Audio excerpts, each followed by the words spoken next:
नमस्कार, आपका स्वागत है हमारे चैनल द फार्मा कोर्स 2.0 पे। तो आज की इस वीडियो में हम बायोकेमिस्ट्री एंड क्लिनिकल पैथोलॉजी का जो चैप्टर नंबर 3 है प्रोटीन, इसके इम्पॉर्टेंट एमसीक्यूज देखने वाले हैं एग्जिट एग्जामिनेशन से रिलेटेड। इससे पहले की वीडियो में भी हमने प्रोटीन इस चैप्टर के इम्पॉर्टेंट एमसीक्यूज देखे थे। अगर आपने वो वीडियो नहीं देखा होगा तो आप हमारे चैनल पर जाकर देख सकते हैं।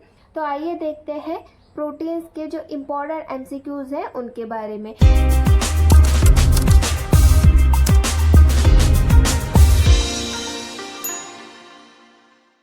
MCQ number 13, non essential amino acids dash. तो यहाँ पर नॉन इसेंशियल अमाइनो एसिड के बारे में क्वेश्चन है। तो इस डैश में क्या आएगा ये हमें स्टेटमेंट देखकर ही पता चलेगा। तो आइए देखते हैं options. A, are not components of tissue protein. B, may be synthesized in the body from essential amino acid. C, have no role in metabolism. D, may be synthesized in the body in disease state. तो जो non essential amino acid होते हैं वो tissue protein के component होते हैं या फिर वो सिंथेसाइज होते हैं हमारे बॉडी से, किससे, इसेंशियल अमाइनो एसिड से, या फिर उनका रोल मेटाबॉलिज्म में होता ही नहीं है, या फिर वो सिंथेसाइज होते हैं हमारे बॉडी में डिसीज स्टेट में। तो इनमें से कौन सा स्टेटमेंट सही है वो यहाँ पर हमें देखना है। तो जो नॉन इसेंशियल अमाइनो एसिड होते हैं वो हमारे बॉडी में सिंथेसाइज होते हैं, किससे, इसेंशियल अमाइनो एसिड की हेल्प से। तो यहाँ पर आपका इस तरीके का ऑप्शन है जो है option number B, may be synthesize in the body from essential amino acid. तो यही आपका यहाँ पर सही आंसर होगा। Option number B, may be synthesize in the body from essential amino acid. Then next है MCQ number 14, which one of the following is semi essential amino acid for human।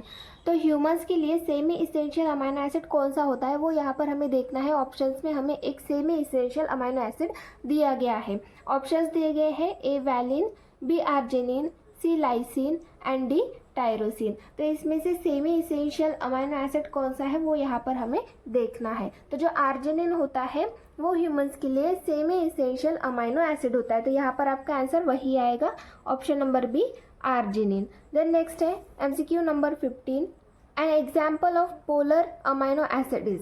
तो polar amino acid का example यहाँ पर हमें देखना है। Options दिए गए हैं A alanine, B leucine, C arginine, D valine. तो इसमें से पोलर अमाइनो एसिड कौन सा है वो यहाँ पर हमें देखना है। तो जो पोलर अमाइनो एसिड है इनमें से वो है आर्जिनिन। आर्जिनिन ये पोलर अमाइनो एसिड होता है। तो यहाँ पर आपका ऑप्शन आएगा option number C, arginine. Then next है MCQ number 16, the amino acid with non polar side chain is. तो अमाइनो एसिड है जो कि नॉन पोलर साइड चेन के साथ है, तो वो ऐसा अमाइनो एसिड कौन सा है वो यहाँ पर हमें देखना है। ऑप्शंस दिए गए हैं ए सेरिन, बी वैलिन, सी एस्पेरेजिन, डी थ्रेओनिन। तो इसमें से कौन सा ऐसा अमाइनो एसिड है जो कि नॉन पोलर साइड चेन के साथ होता है। तो जो अमाइनो एसिड है वो है वैलिन। वैलिन ये नॉन पोलर साइड चेन के साथ होता है। तो यहाँ पर आपका आंसर आएगा option number B, valine. Then next है MCQ number 17, a ketogenic amino acid is. तो कीटोजेनिक अमाइनो एसिड कौन सा है वो यहाँ पर हमें देखना है। ऑप्शंस दिए गए हैं A valine, B cysteine, C leucine, D threonine. तो इनमें से कीटोजेनिक अमाइनो एसिड कौन सा है, ल्यूसिन। ल्यूसिन ये कीटोजेनिक अमाइनो एसिड होता है। तो यहाँ पर आपका ऑप्शन आएगा option number C, leucine. Then next MCQ number 18, an amino acid that does not form an alpha helix is. तो यहाँ पर हमें ऐसा अमाइनो एसिड दिया गया है ऑप्शन में जो कि अल्फा हेलिक्स फॉर्म नहीं करता। जो अल्फा हेलिक्स का स्ट्रक्चर होता है वो फॉर्म नहीं करता। ऐसा अमाइनो एसिड कौन सा है वो यहाँ पर हमें देखना है। ऑप्शंस दिए गए हैं A valine, B proline, C tyrosine and D tryptophan. तो इनमें से अल्फा हेलिक्स का स्ट्रक्चर कौन सा अमाइनो एसिड फॉर्म नहीं करता, प्रोलीन। प्रोलीन ये अमाइनो एसिड जो है वो अल्फा हेलिक्स के स्ट्रक्चर में नहीं होता। तो यहाँ पर आपका आंसर आएगा option number B, proline. Then next है MCQ number 19, A vasodilating compound is produced by the decarboxylation of amino acid। तो एक ऐसा अमाइनो एसिड है जिसके डीकार्बोक्साइलेशन से एक ऐसा कंपाउंड प्रोड्यूस होता है जो कि वैसोडाइलेशन करता है, मतलब वेसल्स को डायलेट करने वाला एक ऐसा कंपाउंड फॉर्म होता है किसी एक अमाइनो एसिड के डीकार्बोक्सिलेशन से। तो ऐसा अमाइनो एसिड कौन सा है वो यहाँ पर हमें देखना है। ऑप्शंस दिए गए हैं A arginine, B aspartic acid, C glutamine and D histidine.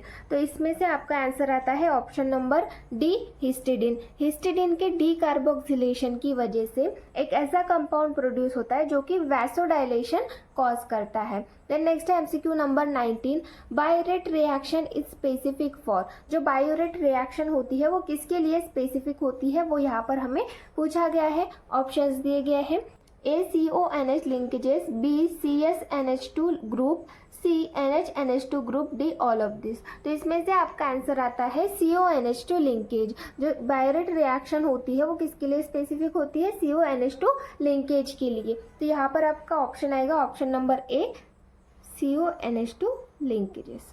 Then next है MCQ number 20, Sakaguchi reaction is specific for. तो साकागुची रिएक्शन ये किसके लिए की जाती है, स्पेसिफिक किस अमाइनो एसिड के लिए की जाती है वो यहाँ पर हमें देखना है। ऑप्शंस दिए गए हैं A tyrosine, B proline, C arginine and D cysteine. तो इसमें से आपका आंसर आता है आर्जिनिन। आर्जिनिन के लिए साकागुची रिएक्शन जो है वो की जाती है। तो option number C arginine. Then next है MCQ number 21, Millon's reaction is specific for the amino acid.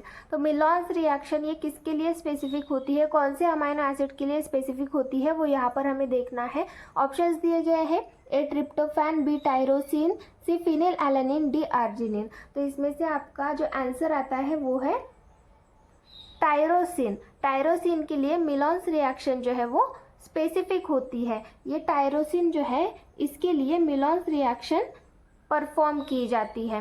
Then next है एमसीक्यू नंबर 22, नीन hydrin with evolution of CO2 forms a blue complex with. तो जो नीन हाइड्रिन होता है उसमें CO2 का इवोल्यूशन होता है तो उसमें एक ब्लू कॉम्प्लेक्स फॉर्म होता है। किसके साथ ब्लू कॉम्प्लेक्स फॉर्म होता है वो यहाँ पर हमें देखना है। ऑप्शंस दिए गए हैं A peptide bond, B alpha amino acid, C tyrosine and D histamine. तो इसमें से आपका जो आंसर आता है वो है अल्फा अमाइनो एसिड।